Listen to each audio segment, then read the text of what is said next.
আউযু বিল্লাহি মিনাশ শাইতানির রাজিম। বিসমিল্লাহির রহমানির রহিম। আসসালামু আলাইকুম।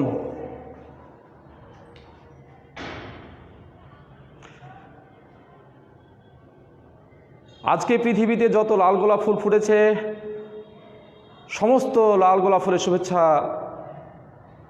My dear students. আমরা কি সবাই ভালো আছি?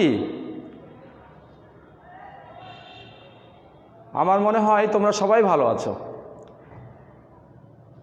তো তোমরা সবাই ভালো থাকো, সুস্থ থাকো, সুস্থ মন নিয়ে আমার ক্লাস উপভোগ করো, এই কামনা করে শুরু করছি আজকের ক্লাস। কেমন? তো ভালো থাকতে হলে কয়েকটা জিনিস দেওয়া শিখতে হবে। কেমন? কি দিতে হবে? এগুলো কিন্তু দিতে পয়সা লাগে না। যেমন সালাম দেওয়া, অন্যকে শ্রদ্ধা করা, ছোটদেরকে স্নেহ করা, সকলকে ভালোবাসা দেওয়া, এগুলো দিতে কি পয়সা লাগে? না, এগুলো দিতে পয়সা লাগে না, কিন্তু এগুলো দিলে তুমি ভালো থাকবে। তুমি কারো কাছে পুরস্কার পাও বা না পাও, একজনের কাছে পাওয়ার গ্যারান্টি রয়েছে, সেটা হচ্ছে মহান আল্লাহ, মহান রব্বুল আলামিনের কাছ থেকে। কেমন? তাই তোমরা বেশি বেশি করে সালাম দিবে, অন্যকে শ্রদ্ধা করবে, অন্যকে ভালোবাসবে, স্নেহ করবে, অন্যের সাথে ভালো ব্যবহার করবে, তাহলে তুমি ভালো থাকবে। এবং কেউ পুরস্কার দেখবে না দেখ, মহান রব্বুল আলামিন তোমাকে পুরস্কার দিবে ইনশাআল্লাহ। তো যাই হোক, তো সবাই আমাদের এই ভালো থাকার টিপসগুলো মেনে চলার তৌফিক আল্লাহ দান করুন, আমরা বলি আমিন। তো যাই হোক, আজকে আমার এই বোর্ডে লেখা আছে, দেখো, দামকুড়াহাট উচ্চ বিদ্যালয়, পবা, রাজশাহী, বিষয় গণিত, জ্যামিতি, নবম দশম। আমি আজকে তোমাদের উপপাদ্য নিয়ে কথা বলবো। উপপাদ্য তোমরাই প্রমাণ করবে। কিভাবে প্রমাণ করবে আমি তোমাদেরকে দেখায় দেব। কেমন? তো উপপাদ্য প্রমাণ করার জন্যে কিছু মৌলিক ধারণা তোমাদের দিয়ে আমি একটি উপপাদ্য কিভাবে প্রমাণ করতে হয় জাস্ট এটা তোমাকে দেখাবার চেষ্টা করবো ইনশাআল্লাহ। কেমন? আচ্ছা, তাহলে আমরা কি প্রমাণ করব? উপপাদ্য প্রমাণ করব, মুখস্থ করে নয়, বুঝে বুঝে বুঝে বুঝে আমরা উপপাদ্য প্রমাণ করব। তো প্রমাণ করার জন্য কি কি দরকার, যেগুলো দরকার তার কিছু অংশ আমি আলোচনা করব।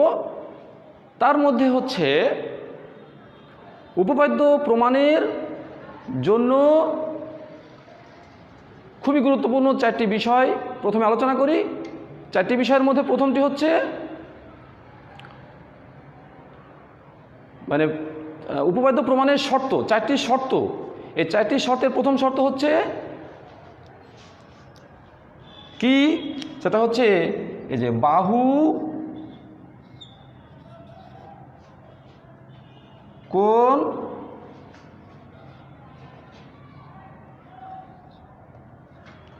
বাহু, এই যে এই শর্তটা, তাহলে এটা হলো 1 নাম্বার শর্ত, বাহু কোণ বাহু, উপপাদ্য প্রমাণের শর্ত।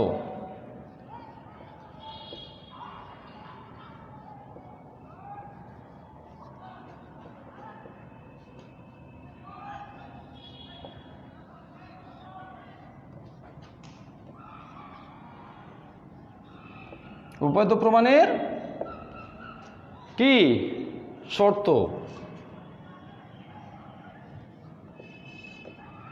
এই যে, তাহলে 1 নম্বর শর্ত কি? বাহু কোণ বাহু উপপাদ্য। এই শর্তটা জানতে হবে। তাহলে বাহু কোণ বাহু শর্তটা কি? তাহলে আমরা ছবি আঁকি। এই যে,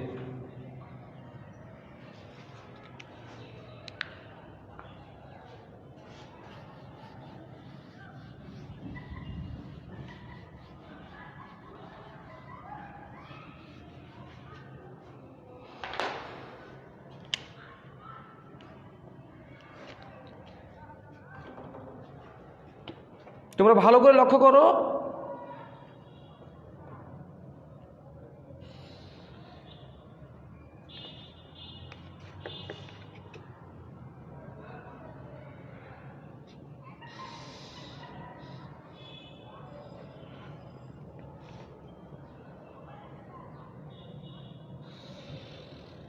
এই একটা ত্রিভুজ এ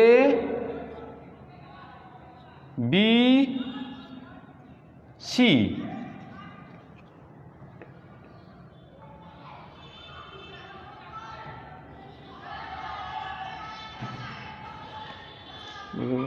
করেছে পাত্র দেখেন, এই যে এ বি সি একটি ত্রিভুজ,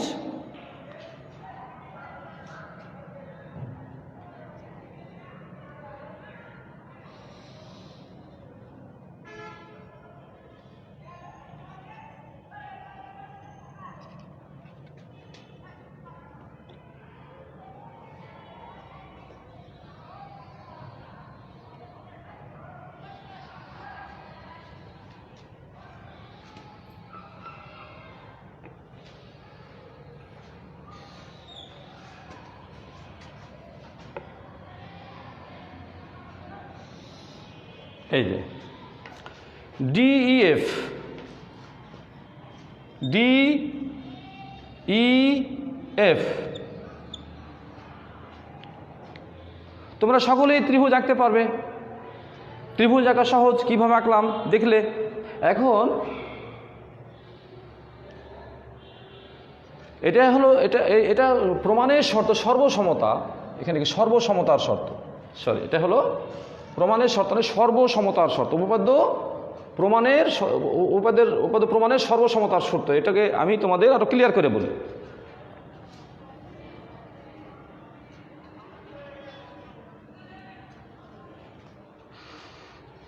ত্রিভুজের সর্বসমতার শর্ত,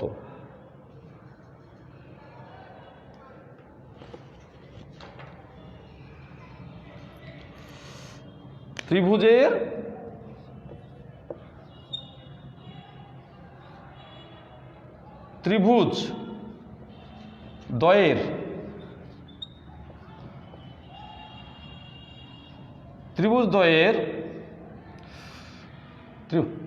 ত্রিভুজ দ্বয়ের সর্বসমতার শর্ত,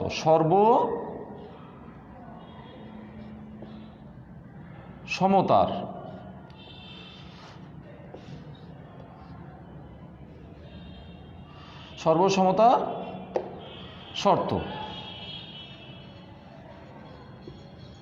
এই যে এবার কারেক্ট হলো, এবার তোমরা সহজে বুঝতে পারবে। তাহলে ত্রিভুজ দ্বয়ের মানে দুইটি ত্রিভুজের সর্বসম হওয়ার শর্তগুলো কি কি? ত্রিভুজ দ্বয়ের সর্বসমতার শর্ত কেমন? তাহলে আগে কি লিখেছিলাম? ত্রিভুজ প্রমাণের শর্ত। আসলে প্রমাণের এটা এই যে ত্রিভুজ দ্বয়ের সর্বসমতার শর্ত, এটা হচ্ছে পারফেক্ট। কেমন? তাহলে কি শর্ত? প্রথম শর্ত হচ্ছে বাহু কোণ বাহু। তো এই যে বাহু কোণ বাহু লেখা দেখে বুঝতে পারছো যে ত্রিভুজের দুইটি বাহু একটা কোণ, অর্থাৎ ত্রিভুজের দুইটি বাহু এবং এই দুইটি বাহুর অন্তর্ভুক্ত কোণ যদি সমান হয়, দেখো ভালো করে, এ বি সি ত্রিভুজের এবি বাহু এবং বিসি বাহু, তাহলে কি হচ্ছে আমি দেখাই দিই যে এবি বাহু, এই যে এবি বাহু এবং এই যে এবি সমান ডি, এই যে বিসি বাহু ইএফ যদি সমান হয়, শর্তটা কি? যে দুটি বাহু কি কি? এই ত্রিভুজের দুটি বাহু অনুরূপ এই ত্রিভুজের দুটি বাহু। এই ত্রিভুজের এবি একটা বাহু অনুরূপ ডি একটা বাহু, বিসি একটা বাহু অনুরূপ ইএফ একটা বাহু, আর এ বি সি ত্রিভুজের অন্তর্ভুক্ত কোণ হচ্ছে এটা, এই যে ডিইএফ এটা। তাহলে ত্রিভুজ এই এবিসি ত্রিভুজকে ডিইএফ ত্রিভুজের উপর ফেলে দিলে বা নিয়ে এসে বসায় দিলে, এই যে এ বিন্দু ডি বিন্দু, বি বিন্দু মানে এ বিন্দু ডি বিন্দুর ওপর, বি বিন্দু সি বিন্দুর ওপর, যেটা সি বিন্দু, এছাড়া ই বিন্দু,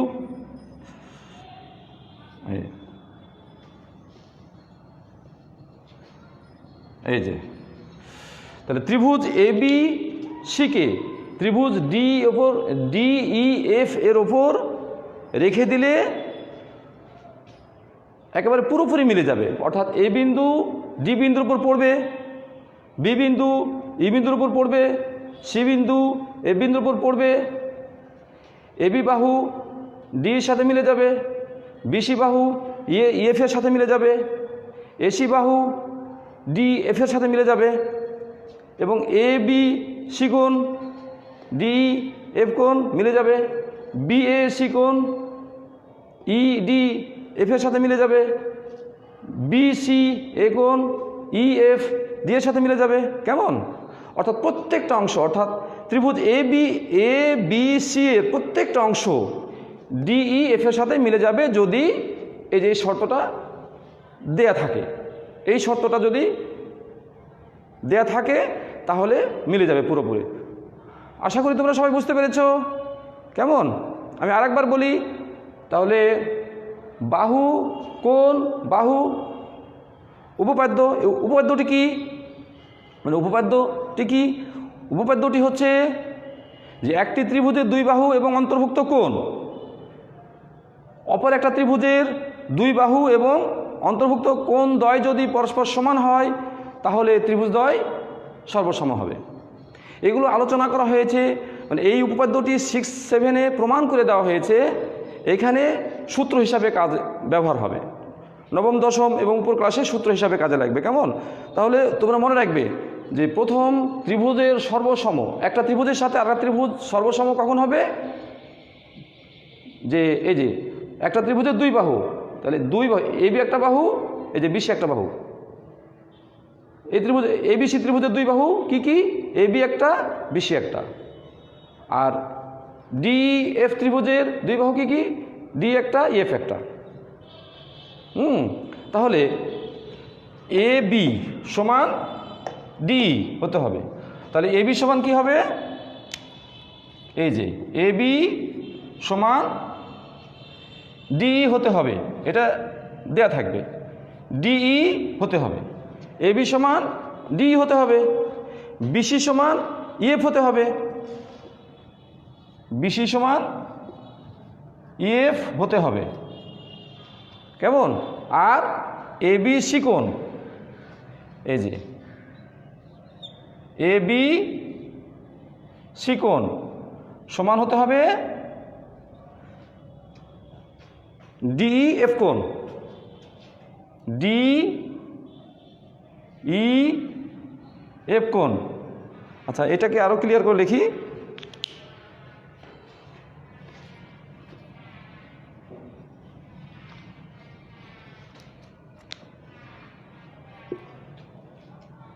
তাহলে এ বি সি কোণ, এ বি সি কোণ সমান কি হতে হবে? D F, D E F কোণ।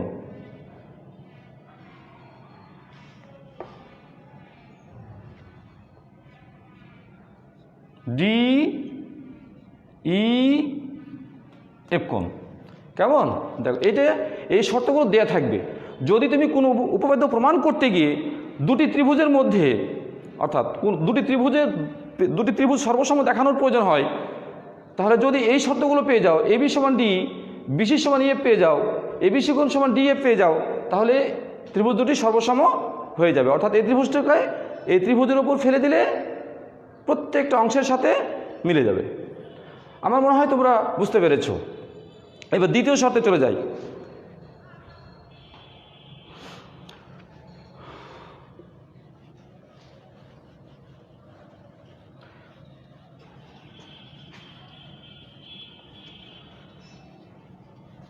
আর পরের শর্তটা কি? 2 নম্বর শর্ত। সেটা হলো বাহু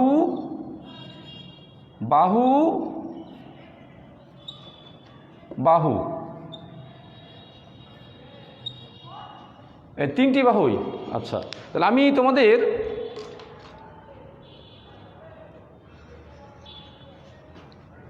তিনটা বাহুই যদি একটা ত্রিভুজের সমান হয়, অপর একটা ত্রিভুজের তিনটা বাহু যদি সমান হয়, তাহলে ত্রিভুজ দুটি সর্বসম হয়ে যাবে। অর্থাৎ একটা ত্রিভুজকে আরেকটা ত্রিভুজের উপর বসালে পুরোপুরি মিলে যাবে। তাহলে আমি তোমার ছবি আঁকি এবং প্র্যাকটিক্যালও দেখাই, তাহলে সুবিধা হবে।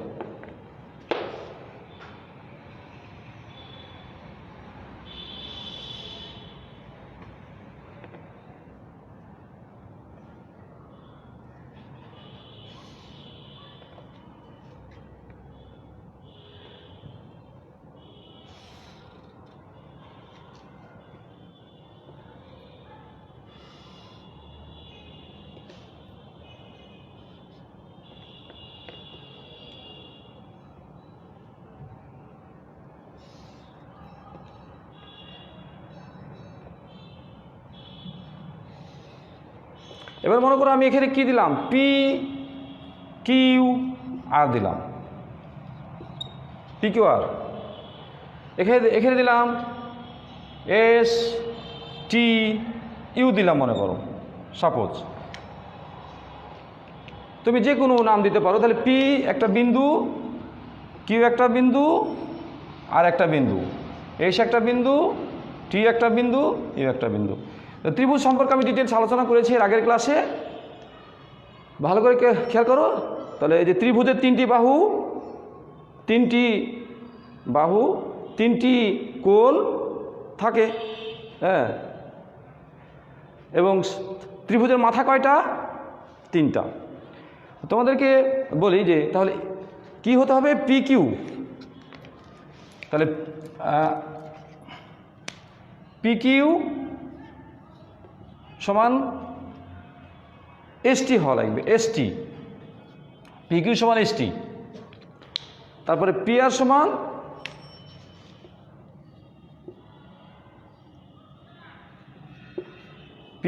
কি হওয়া লাগবে, এস ইউ হওয়া লাগবে, এস ইউ। কিউ আর সমান কি হওয়া লাগবে, কিউ আর সমান টি ইউ।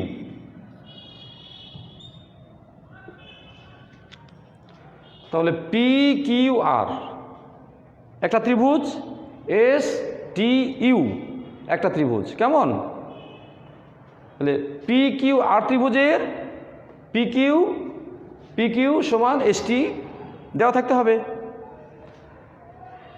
পি আর সমান, এই যে পি আর সমান এস ইউ, কেমন? কিউ আর, এই যে কিউ আর সমান টি ইউ।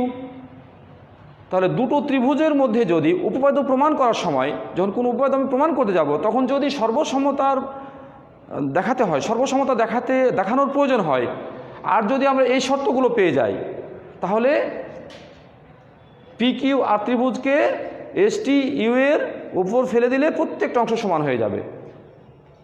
তাহলে দ্বিতীয় শর্ত আমরা বুঝতে পারলাম। এই যে মনে করো এ একটা ত্রিভুজের একটা বাহু, এ একটা ত্রিভুজের বাহু, এ একটা ত্রিভুজের বাহু। দেখো ভালো করে, সবগুলো দেখা সম্ভব না, আমি কিছু কিছু দেখাচ্ছি। ক্লাস অনেক লম্বা হয়ে যাবে, ডিটেলস আলোচনা করতে গেলে এমনিতে ক্লাস আবার লম্বা হয়ে যায়। ডিটেলস আলোচনা করতে তার তোমাদেরকে পুঙ্খানুরূপে শিখতে হবে, ভালো করে শিখতে হবে। আর ভালো করে শিখতে গেলে কিন্তু ধৈর্য সহকারে শিখতে হবে, সময় বেশি লাগবে। কিন্তু পরবর্তীতে মানে কোনো জিনিস বুঝতে সময় বেশি লাগলেও তোমাকে পুঙ্খানুরূপে শিখতে আর কি সময় বেশি লাগলেও সময় ধরে শিখতে হবে, তাহলে পরবর্তীতে অল্প সময় তুমি শিখতে পারবে, সহজে বুঝতে পারবে। তাহলে এই যে ত্রিভুজের তিনটি বাহু, এ একটা, তারপরে এ একটা, আর এ একটা। তাহলে এই ত্রিভুজের তিনটা বাহু সমান, তাহলে ত্রিভুজের তিনটা বাহুই সমান, তাহলে এই যে তিনটা বাহুই সমান, তাহলে ত্রিভুজটা এইভাবে গঠিত হয়, এই যে ত্রিভুজ। তাহলে অপর একটা ত্রিভুজের তিনটা বাহু কি সমান, তার মানে দুটি ত্রিভুজের বাহুগুলো পরস্পর সমান, তাহলে ত্রিভুজ দুটি সর্বসম হয়ে যাবে। এই একটা শর্ত আমরা পেয়ে গেলাম, যে ত্রিভুজদ্বয়ের সর্বসমতার শর্ত। পরের শর্তটা কি? তাহলে পরের শর্ত হলো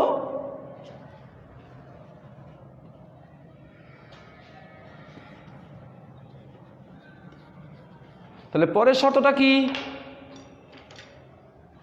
আমি তোমাদের মনে করিয়ে দিই। এগুলো সবই তোমাদের পড়ানো হয়েছে, তোমরা দীর্ঘদিন ধরে হয়তো না পড়ার কারণে ভুলে গেছো, আমি মনে করে দিচ্ছি শুধুমাত্র তোমাদের।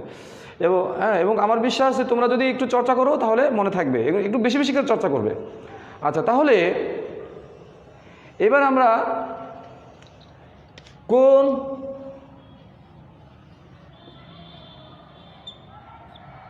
বাহু কোন, এই যে এটা একটা শর্ত, দুটি ত্রিভুজ সর্বসমতার শর্ত, এটা 3 নাম্বার।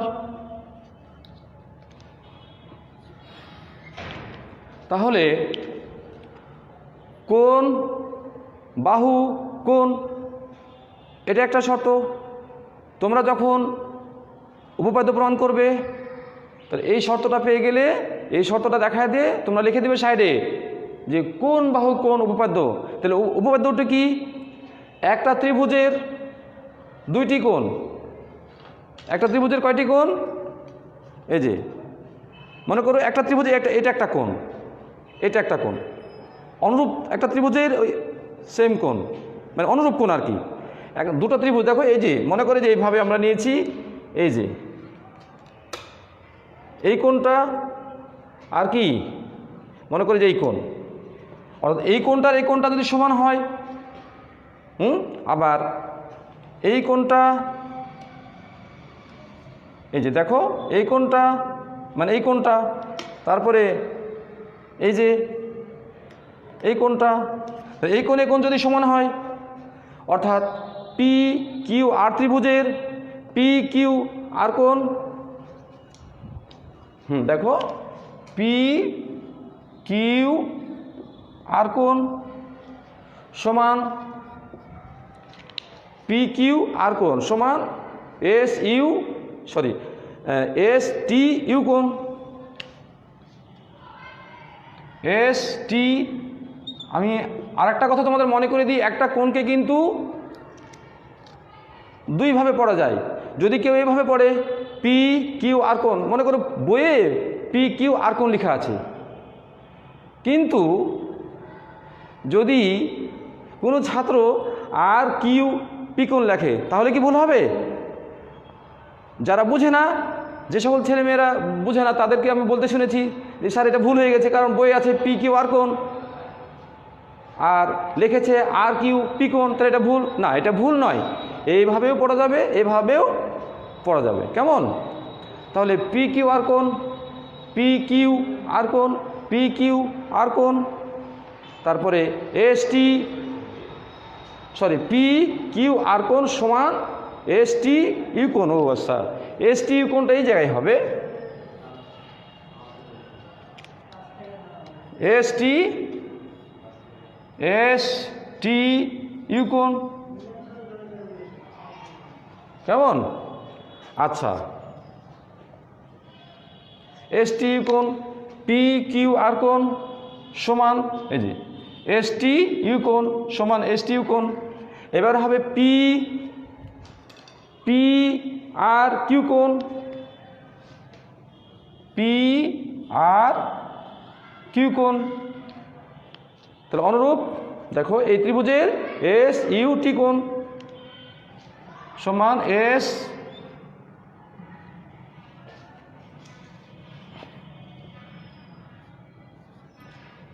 ইউ টি কোণ, এস ইউ টি কোণ।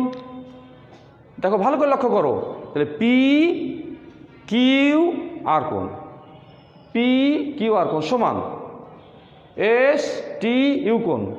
এভাবে ছবি দেখে দেখে পড়বে, তোমরা মুখস্থ করার কোনো প্রয়োজনই নাই, ছবি দেখে বুঝে বুঝে পড়বে। না বুঝলে, যতক্ষণ না বুঝবে ততক্ষণ ছাড়বে না, বোঝার পরে পড়বে, দেখবে তোমরা ভুলবে না, অনেক দিন মনে থাকবে।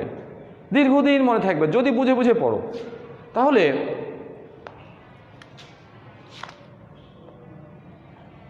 এই যে এবারে পি আর কিউ কোণ, ছবিতে লিখলাম কি পি আর কিউ কোণ, এই যে কোণ, অনেক আবার কোণ পি আর কিউ পড়ে, তো পি আর কিউ কোণ, পি আর কিউ কোণ সমান এস ইউ টি কোণ বা টি ইউ এস কোণ, এভাবেও কিন্তু পড়া যায়। তাহলে এস ইউ টি কোণ বা টি ইউ এস কোণ সমান হয়ে গেল।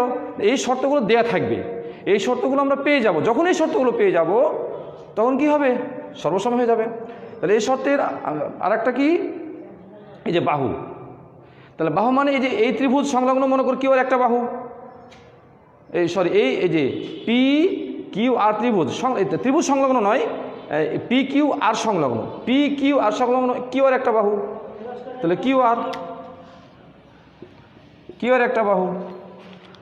এবং এস টি ত্রিভুজের এই যে এস টি কিউ ইউ সংলগ্ন কোণ, এস টি ইউ কোণ সংলগ্ন টি ইউ বাহু, টি ইউ বাহু সমান পেয়ে গেলাম।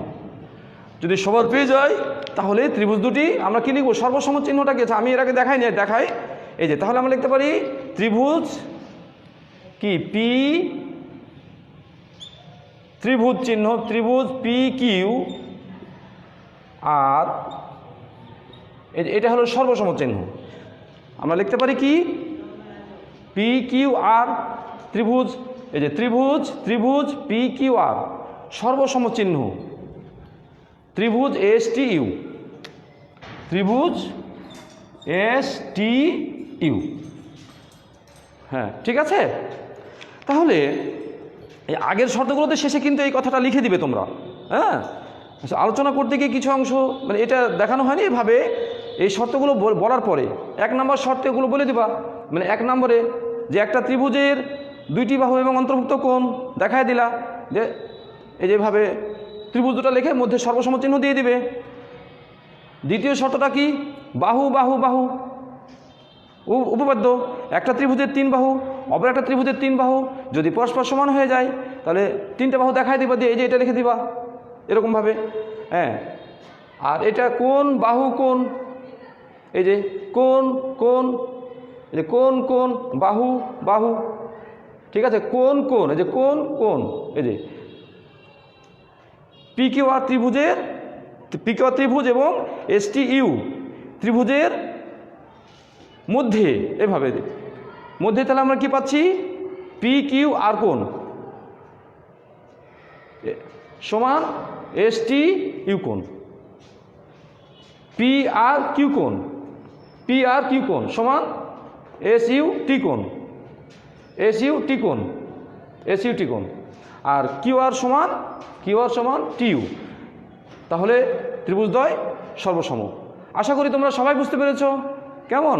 আচ্ছা, এরপরে 4 নম্বর শর্তটা কি?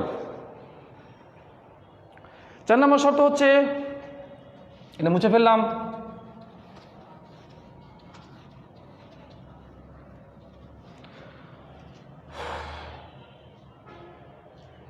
তাহলে 4 নম্বর শর্তটা কি বলো তো দেখি। যেহেতু তোমরা দূর দূরান্তে আছো, আমি তোমাদের সাথে কথা বলতে পারছি, কিন্তু তোমরা আমার সাথে কথা বলতে পারছো না। যাই হোক, ইনশাআল্লাহ স্বাভাবিক পরিবেশ আবার ফিরে আসবে, আবার আমরা বলবো, সবারই শেয়ারিং শুনবো, সবারই সাথে আমরা খুব শীঘ্রই মুখোমুখি ক্লাস করব, আমাদের আরও ভালো লাগবে। তো যতদিন না আমরা স্বাভাবিক পরিবেশে ফিরে আসছি ততদিন আমরা এইভাবেই তোমাদের সাথে ক্লাস নেব ইনশাআল্লাহ। আর তোমরা কিছুটা হলে উপকৃত হবে। হ্যাঁ, আর আমাদের সাথে ফোনে অথবা মেসেঞ্জারে অথবা ফেসবুকে তোমরা আমাদের সাথে যোগাযোগ করবে। কোনো কিছু বুঝতে অসুবিধা হলে তোমরা প্রশ্ন করবে, আমরা উত্তর দেওয়ার চেষ্টা করবো ইনশাআল্লাহ। তাহলে 4 নম্বর শর্তটা কি?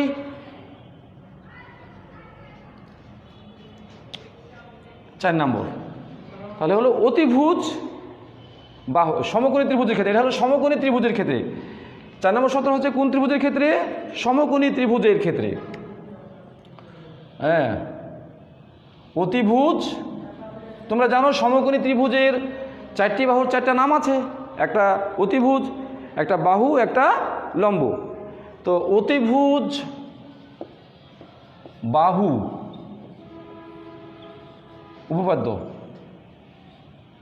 মানে অতিভুজ বাহু উপপাদ্য আর কি, এটা উপপাদ্যর নাম।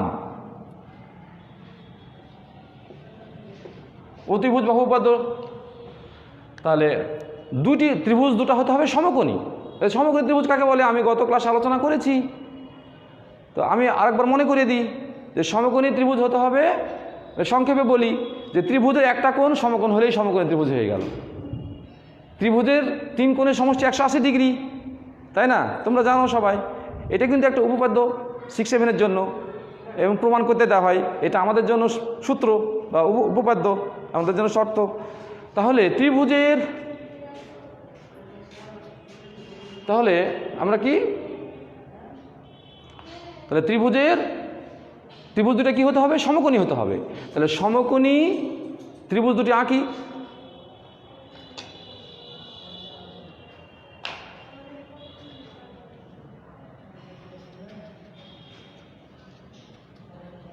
যেহেতু উপপাদ্য সেহেতু আমরা কম্পাস ব্যবহার করছি না, এটা মোটামুটি ছবিটা মানে ব্যবহার, স্কেল চাঁদা ব্যবহার করে আঁকতে পারলেই হবে, যেহেতু আমরা এটা যুক্তি দিয়ে প্রমাণ করব। তাহলে উপপাদ্য কী জিনিস তোমাদেরকে আর বলে দিই। উপপাদ্য তো তোমরা জানো, তার একবার আমার মনে হলো যে এটা বলে দেওয়া দরকার। উপপাদ্য হচ্ছে যুক্তি দিয়ে প্রমাণ। যুক্তি দিয়ে প্রমাণ করাটাই হচ্ছে উপপাদ্য। উপপাদ্য কী দিয়ে প্রমাণ করতে হয়?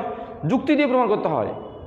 যে সকল তথ্যগুলো যুক্তি দিয়ে প্রমাণ করতে হয়, জ্যামিতির যে সকল তথ্যগুলো যুক্তি দিয়ে প্রমাণ করতে হয়, সেগুলোই সাধারণত উপপাদ্য বলা হয়। আর সম্পাদ্য এগুলো যখন আমি প্রমাণ করব তখন আলোচনা করব আরও ডিটেলস। তাহলে আমরা চলে যাই সমকোণী ত্রিভুজ আঁকার ক্ষেত্রে। মনে করো এই একটা, তাহলে আমরা কি, এই যে এটা কত ডিগ্রি? 90 ডিগ্রি। এটা যোগ করে তাহলে কি হলো?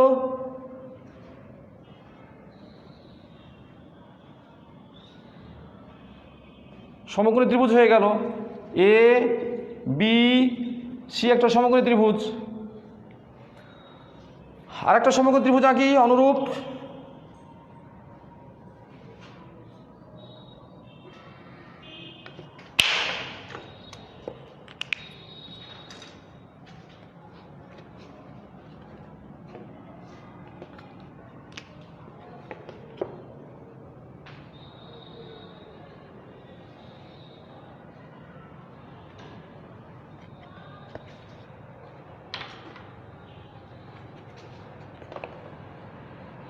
তোমরা ভালো করে লক্ষ্য করো, এই যে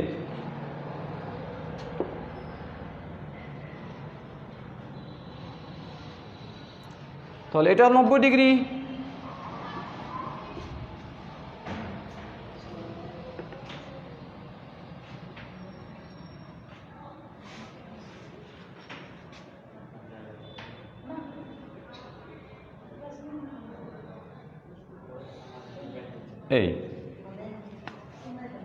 এই মোটামুটি। তাহলে এ বি সি একটা সমকোণী ত্রিভুজ, ডি ই এফ একটা সমকোণী ত্রিভুজ। যদি আমরা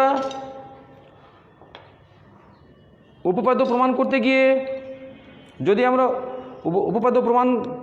করতে গিয়ে এই যে দুটো সমকোণী ত্রিভুজ পাই, হ্যাঁ, আর যদি এ বি সমান ডি হয়, মানে এ বি বাহুর অনুরূপ ডি বাহু, বিসি বাহু সমান ইএফ বাহু, এখানে সমকোণী ত্রিভুজ দৈর্ঘ্যে কি বলা হয়েছে? অতিভুজ বাহু হতে হবে, তাই না? অতিভুজ, সমকোণের সামনের বাহুকে অতিভুজ বলে। সমকোণের সামনের বাহুকে কি বলে? অতিভুজ বলে। এই যে সমকোণের সামনের বাহু এসি অতিভুজ, এই যে সমকোণের সামনের বাহু ডিএফ একটা অতিভুজ। কেমন? তাহলে অতিভুজ আমরা পেয়ে গেছি। তাহলে অতিভুজ চিনতে পেরেছ? অতিভুজ চিনতে হবে। অতিভুজ হলো সমকোণের সামনের বাহুকে অতিভুজ বলে। আর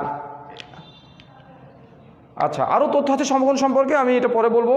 তাহলে আমরা এখন আপাতত অতিভুজ চিনি। তাহলে সমকোণের সামনের বাহুটা অতিভুজ, এই যে সমকোণের সামনের বাহু অতিভুজ, অর্থাৎ এসি সমান ডিএফ। তাহলে এসি সমান ডিএফ হতে হবে। আর অন্য যে কোনো একটা বাহু, একটা এবিসি ত্রিভুজের, তাহলে বিসি বাহু সমান এফ বাহু, অথবা এই যে এবি বাহু সমান ডি বাহু, যে কোনো একটা সমান হতে হবে। তাহলে আমরা লিখি বিসি, বিসি সমান কি সি ইএফ, ইএফ।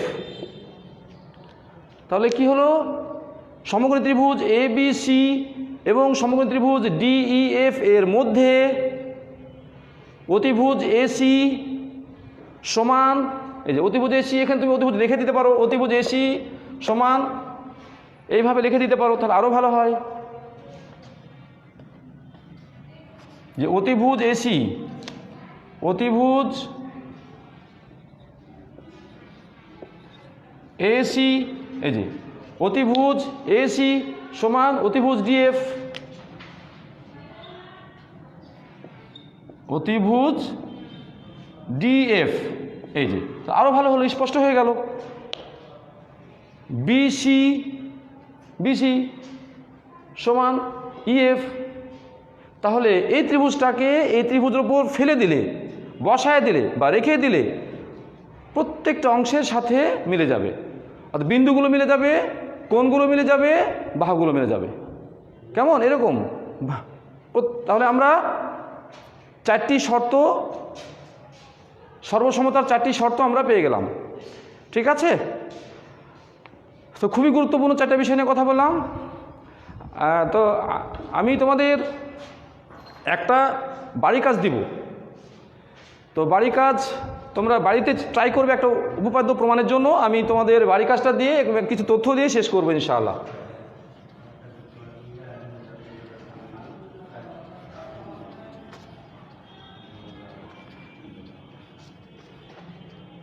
তাহলে এই যে একটা প্রশ্ন লিখি যে প্রমাণ করো যে, আচ্ছা যদি এরকম দেখো ভালোভাবে, যে ত্রিভুজের যে কোনো বাহুকে বর্ধিত করলে,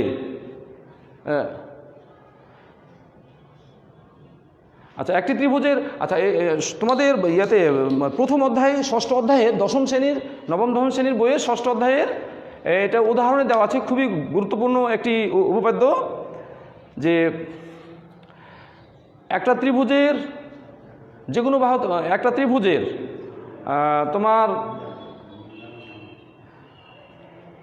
একটি ত্রিভুজের যে কোনো বাহু, একটি ত্রিভুজের যে কোনো দুই বাহুর মধ্যবিন্দু, হ্যাঁ, একটি ত্রিভুজের যে কোনো দুই বাহুর মধ্যবিন্দুর সংযোজক রেখাংশ, দেখো ভালোভাবে, এই যে একটি ত্রিভুজের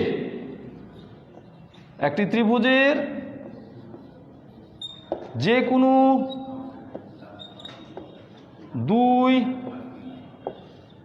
একটি ত্রিভুজের যে কোনো দুই বাহুর মধ্য বিন্দুর সংযোজক, ভালো করে লক্ষ্য করো যে একটা ত্রিভুজের যে কোনো দুই বাহুর মধ্য বিন্দুর সংযোজক রেখাংশ, এই যেখানে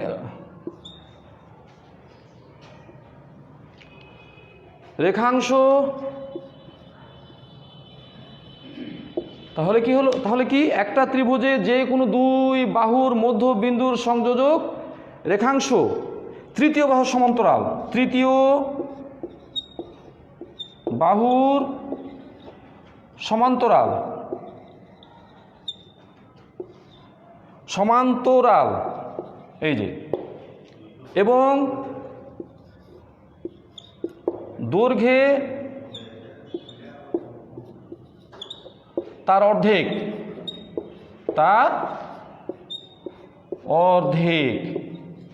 এটা প্রমাণ করার টিপস তোমাদেরকে দিয়ে দেবো, তোমরা বাসাতে প্রমাণ করবে, করে তোমরা তোমাদের সংশ্লিষ্ট টিচারকে দেখাবে। কেমন? তাহলে দেখো ভাষাটা কিন্তু ভালো করে বুঝতে হবে এবং মুখস্থ করে নিতে হবে বুঝে বুঝে। তাহলে তুমি যদি প্রশ্ন ভালো, এটাই প্রশ্ন কিন্তু যে প্রমাণ, এই যে একটি ত্রিভুজের মানে প্রমাণ করো, যে শুধু প্রমাণ করো, যে এখানে প্রমাণ করো, কি হলো এখানে বলবে প্রমাণ করো, শেষেও দিতে পারে প্রথমেও দিতে পারে, প্রমাণ করো, বলে দিল তোমাকে যে প্রমাণ করো কি একটা ত্রিভুজের যে কোনো দুই বাহুর মধ্যবিন্দুর সংযোজক রেখাংশ তৃতীয় বাহুর, ও র ছুটে গেছে, তৃতীয় বাহুর সমান্তরাল এবং দৈর্ঘ্যে তার অর্ধেক। কি বোঝা যাচ্ছে? বোঝা যাচ্ছে? আচ্ছা, তাহলে এই যে একটা প্রশ্ন খুবই গুরুত্বপূর্ণ, এটা এখান থেকে কিন্তু একটা সৃজনশীল প্রশ্নের উত্তর, মানে কীভাবে সৃজনশীল প্রশ্ন তৈরি হয় আমি আগামী ক্লাসে দেখাবো, যে একটা সৃজনশীল প্রশ্ন তৈরি করে উত্তর কিভাবে দিতে হয় আমি তোমাদেরকে দেখাবো আগামী ক্লাসে ইনশাআল্লাহ। তো আমি একটু টিপস দিয়ে শেষ করবো, ক্লাস লম্বা হয়ে যাচ্ছে আসলে, মানে অল্প সময় শেষ করতে চাইলেও পারি না, একটু সময় বেশি লেগে যায়, এজন্য তোমরা হয়তো তোমাদের ধৈর্য যদি হয়তো একটু ধৈর্য সহকারে করো, আমার বিশ্বাস তোমাদের কাজে লাগবে। একটু ধৈর্য সহকারে পড়তে হবে, কারণ গণিত আসলে বুঝতে হলে ঠান্ডা মাথায় ধৈর্য সহকারে সময় দিয়ে পড়তে হবে, কারণ এটা হলো প্যাচের জিনিস, আর যে প্যাচ ছড়াতে পারে সে তো বুদ্ধিমান। যারা বেশি বেশি গণিত জানে তারা অবশ্যই ব্রেনিয়ার। কেমন?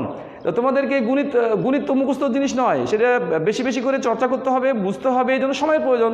তো তোমরা ধৈর্য সহকারে ক্লাসটা করো এবং তোমরা চর্চা করো, আমার বিশ্বাস তোমরা ভালো করতে পারবে। তাহলে একটা ত্রিভুজের যে কোনো দুই বাহুর মধ্যবিন্দুর সংযোজক রেখাংশ তৃতীয় বাহুর সমান্তরাল এবং দৈর্ঘ্যে তার অর্ধেক। এই শূন্যগুলো ধরে নিও, ওইগুলো নিয়ে আবার মানে এগুলো ছুটে যায়, শূন্যগুলো তোমরা ধরে নিবা, এবং দৈর্ঘ্যে তার মানে ফোঁটাগুলো আর কি অর্ধেক প্রমাণ করো।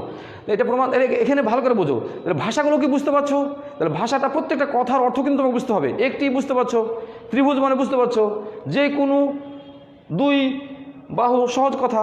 মধ্যবিন্দু তার মানে কি? মধ্যবিন্দু মানে মধ্যে, মানে এই যে দেখো ভালো করে, এই যে এটা একটা রেখাংশ, তাহলে মধ্যবিন্দু কীভাবে পাবা?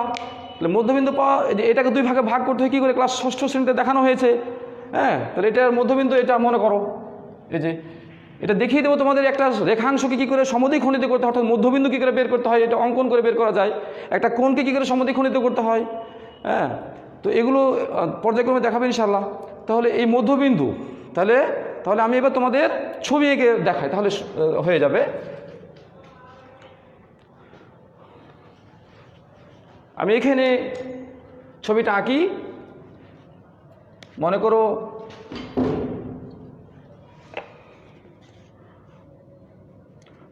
এই একটা ত্রিভুজ, আমি একটু ইয়ে করে তির্যক করে আঁকছি। মনে করি একটা ত্রিভুজ, এই এ বি সি একটা ত্রিভুজ। তাহলে কি বলেছে যে একটি ত্রিভুজের, এই যে তাহলে একটি ত্রিভুজ এ বি সি এর যে কোনো দুই বাহুর মধ্যবিন্দু, তাহলে যে কোনো দুই বাহু, তাহলে আমরা এ বি বাহু এবং এসি বাহু ধরে নিই। কেউ যদি মনে করে যে এ বি এবং বিসি নেবে, নিতে পারে, যে কোনো দুটো বাহু নিলেই হবে। তাহলে আমরা এ বি বাহু নিলাম, মধ্যবিন্দু এটা মনে করো, এসি বাহু মধ্যবিন্দু এটা মনে করো। হ্যাঁ, তাহলে মধ্যবিন্দু আমরা পেয়ে গেলাম, নাম কি? এটা হলো ই। এ বি বাহুর মধ্যবিন্দু ই, এসি বাহুর মধ্যবিন্দু। এইভাবে তোমরা এই প্রশ্ন দেখে দেখে ছবি আঁকবে, তাই না? প্রশ্ন পড়ে পড়ে। তাহলে যে কোনো দুই বাহুর মধ্যবিন্দুর, তাহলে মধ্যবিন্দু পেয়ে গেছি, মধ্যবিন্দুর সংযোজক মানে যোগ করে দিতে হবে, যোগ করে দিলাম। আচ্ছা, এফটাকে একটু নিচে লিখি বা উপরে লিখি, এই যে, তাহলে আমরা যোগ করে দিলাম, এই যে যোগ করে দিলাম। সংযোজক রেখাংশ কি পেলাম? ইএফ পেলাম। ভালো করে খেয়াল করো ছবি, এই যে প্রশ্ন দেখে এইভাবে তোমরা ছবি আঁকবে। তাহলে একটি ত্রিভুজের এবিসি একটা ত্রিভুজ, যে কোনো দুই বাহু, তাহলে এবি বাহু আর এসি বাহু নিলাম, মধ্যবিন্দু এই যে এবি বাহুর মধ্যবিন্দু ই, এসি বাহুর মধ্যবিন্দু এফ, সংযোজক মানে যোগ করে দিতে হবে, তাহলে ইএফ যোগ করে দিলাম, রেখাংশ মানে ইএফ একটা রেখাংশ পেলাম। তৃতীয় বাহু কোনটা? এই যে এটা তৃতীয় বাহু বিসি। তো তৃতীয় বাহু সমান্তরাল, তার মানে হলো যে সমান্তরাল মানে, সমান্তরাল সম্পর্কে আমি ব্যাপক আলোচনা করেছি এর আগের ক্লাসে, তোমরা দেখে নিও। তাহলে বিসি সমান্তরাল, এবং দৈর্ঘ্যে, তাহলে তার মানে প্রমাণ করতে হবে আমাদের কি? তাহলে ইএফ বাহুটা, ইএফ সংযোগ, এখানে এই যে ইএফ বাহু, এই যে বিসি এর সমান্তরাল, মানে এই যে সমান্তরাল চিহ্ন এটা, এই যে এটা প্রমাণ, বিসি এটা প্রমাণ করতে হবে প্রথমে তোমাকে। তাহলে ইএফ সমান্তরাল বিসি প্রমাণ করতে হবে, কেমন? তাহলে এই একটা প্রমাণ। আরেকটা বলছে সমান্তরাল এবং বলছে দৈর্ঘ্যে তার অর্ধেক। তার মানে ইএফ বাহুটা, এই ইএফ বাহুটা যদি 5 সেন্টিমিটার হয় তাহলে বিসিটা হবে 10 সেন্টিমিটার, অর্থাৎ ইএফ যদি 10 হয় এটা হবে 20, অর্থাৎ এটা যদি আবার 20 হয় এটা হবে 10। তার মানে ইএফ সমান হাফ, এই যে হাফ বিসি,